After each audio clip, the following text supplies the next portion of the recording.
ಅಧ್ಯಾಯ 5 ನೈಸರ್ಗಿಕ ಸಂಪನ್ಮೂಲಗಳು ಬಹಳಷ್ಟು ಇಂಪಾರ್ಟೆಂಟ್ ಆಗಿರ್ತಕ್ಕಂಥದ್ದು ಸ್ಪರ್ಧಾತ್ಮಕ ದೃಷ್ಟಿಕೋನದಿಂದ. ಅಂದರೆ ಪ್ರತಿ ಬಾರಿ ಏನಂದ್ರೆ ಟಿಇಟಿನಲ್ಲಿ ಈ ಒಂದು ಅಂದ್ರೆ EVS ನಲ್ಲಿ ಪ್ರಶ್ನೆ ಪತ್ರಿಕೆಯಲ್ಲಿ ಪ್ರಶ್ನೆಯನ್ನ ಕೇಳ್ತಕ್ಕಂಥದ್ದು ನೋಡ್ತೀವಿ. ಹಾಗಾಗಿ ಇದು ಬಹಳಷ್ಟು ಇಂಪಾರ್ಟೆಂಟ್ ಆಗಿರ್ತಕ್ಕಂಥದ್ದು PSTRಗೂ ಸಹ. ಮೊದಲನೇ ಪ್ರಶ್ನೆ, ನೈಸರ್ಗಿಕ ಸಂಪನ್ಮೂಲಗಳು ಎಂದರೇನು?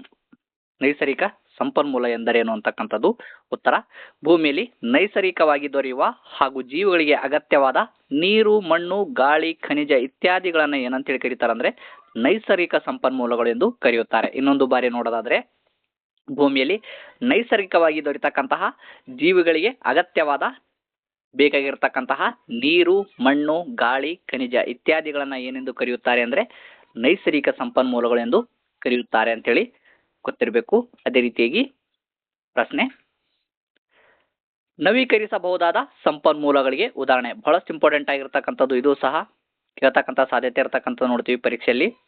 ನವೀಕರಿಸಬಹುದಾದ ಸಂಪನ್ಮೂಲಗಳಿಗೆ ಉದಾಹರಣೆ ಉತ್ತರ, ಸೌರಶಕ್ತಿ, ಗಾಳಿ, ನೀರು, ಮಣ್ಣು, ಅರಣ್ಯಗಳು.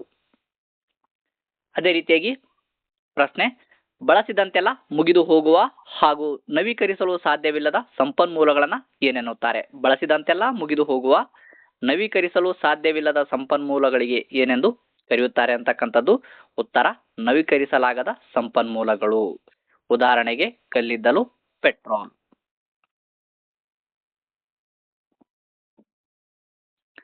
ಮಣ್ಣಿನ ಉತ್ಪತ್ತಿ ಮತ್ತು ಲಕ್ಷಣಗಳ ಬಗ್ಗೆ ನಡೆಸುವ ಅಧ್ಯಯನವನ್ನ ಏನೆಂದು ಕರೆಯುತ್ತಾರೆ?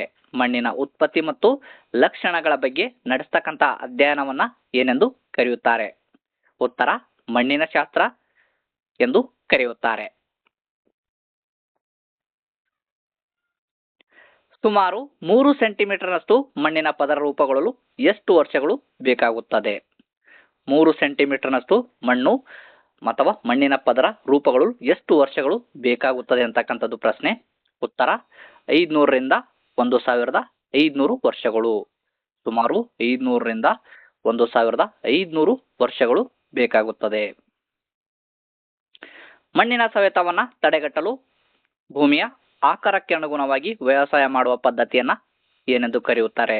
ಮಣ್ಣಿನ ಸವೆತವನ್ನ ತಡೆಗಟ್ಟಲು ಭೂಮಿಯ ಆಕಾರಕ್ಕನುಗುಣವಾಗಿ ವ್ಯವಸಾಯ ಮಾಡುವ ಪದ್ಧತಿ ಯಾವುದು ಅಂತಕ್ಕಂಥದ್ದು ಉತ್ತರ, ಸಮಪಾತಳಿ ಬೇಸಾಯ ಎಂದು ಕರೆಯುತ್ತಾರೆ.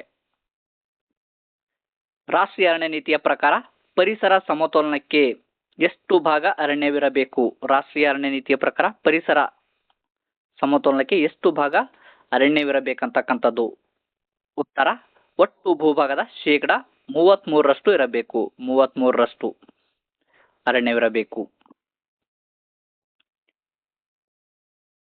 ಭಾರತದಲ್ಲಿ ಅತಿ ಹೆಚ್ಚು ಅರಣ್ಯ ಪ್ರದೇಶವನ್ನ ಹೊಂದಿರುವ ರಾಜ್ಯ ಯಾವುದು? ಭಾರತದಲ್ಲಿ ಅತಿ ಹೆಚ್ಚು ಅರಣ್ಯ ಪ್ರದೇಶವನ್ನ ಹೊಂದಿರತಕ್ಕಂತಹ ರಾಜ್ಯ ಯಾವುದು? ಉತ್ತರ, ಮಧ್ಯಪ್ರದೇಶ್.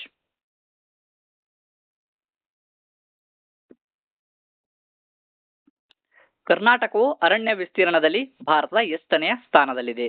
ಕರ್ನಾಟಕವು ಅರಣ್ಯ ವಿಸ್ತೀರ್ಣದಲ್ಲಿ ಭಾರತದ ಎಷ್ಟನೆಯ ಸ್ಥಾನದಲ್ಲಿದೆ ಅಂತಕ್ಕಂಥದ್ದು ಉತ್ತರ, 6ನೇ ಸ್ಥಾನದಲ್ಲಿದೆ. ಕರ್ನಾಟಕದ ಅಪ್ಪಿಕೋ ಚಳವಳಿಯ ನೇತೃತ್ವ ವಹಿಸಿದವರು ಯಾರು? ಕರ್ನಾಟಕದ ಅಪ್ಪಿಕೋ ಚಳವಳಿಯ ನೇತೃತ್ವ ವಹಿಸಿದವರು ಯಾರು ಅಂತಕ್ಕಂಥದ್ದು ಉತ್ತರ, ಪಾಂಡುರಂಗ್ ಹೆಗಡೆ ಅವರು. ಅದೇ ರೀತಿಯಾಗಿ ಇದನ್ನ ಮೊದಲನೇ ಪಾರ್ಟ್ನಲ್ಲಿ ವಿವರಣೆಯನ್ನ ಮಾಡಿದೀವಿ. ನೀವು ಆ ಒಂದು ವಿಡಿಯೋನ ಸಹ ನೀವು ನೋಡಬಹುದು ಇದರ ಬಗ್ಗೆ.